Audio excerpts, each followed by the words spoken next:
कल को कोई भी, तुम अपनी माँ के साथ चल रहे हो, तुम अपनी बहन के साथ चल रहे हो, तुम अपनी प्रेमिका के साथ चल रहे हो सड़क पे, और दो तीन लड़के आके कुछ भी बदतमीजी करते हैं, क्या तुम इतने प्रबल हो कि तुम उन दो तीन लड़कों को गिरा दो? क्या तुम में से ऐसी बात आती है कि तुम, अगर वो दो तीन लड़के बदतमीजी कर रहे हैं तो एक का तो सर ही फाड़ दो? तुम है तुम में वो जान? अगर दोस्त वो जान नहीं है ना, मैं यहाँ पे सारे मर्दों से बात कर रहा हूँ जो अपने आप को मर्द समझ रहे हैं, तुम में इतनी जान है, तुम इतने अपने आप को प्रबल जान मानते हो कि तुम उनसे लड़ लोगे, कि उनसे भिड़ लोगे बिल्कुल फेस टू फेस?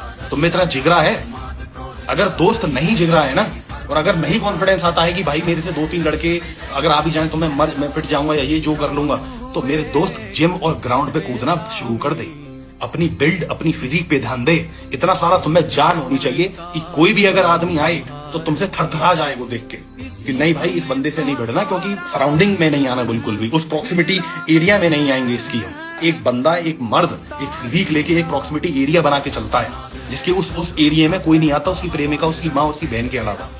वो एक एरिया बनाओ अपने अंदर, वो ऐसा शरीर खड़ा करो। कल को तुम ऐसी सिचुएशन में फंस गए जहां तुम्हें फिजिकली हैंडल करनी है चीजें, तो क्या तुम में इतनी जान है? क्या तुम में इतना शरीर है? या फिर वही बैगी जीन्स, वही सूखे सी शर्ट, वही वो सब बनियान में घूम रहे हो तुम लोग हैं? इसलिए मेहनत करो अपनी फिजिक्स के ऊपर, अपने माइंडसेट के ऊपर। फिजिक तो खैर बाद में बन जाएगा, पहले माइंडसेट को स्ट्रॉन्ग करो, जिगरा लाओ। और दोस्त ये बहुत जरूरी है, मैन टू मैन एडवाइस दे रहा हूं आपको, एज अ भाई मान के। इसलिए मेहनत कर अपनी फिजिक पे, बजाय हिलाने के।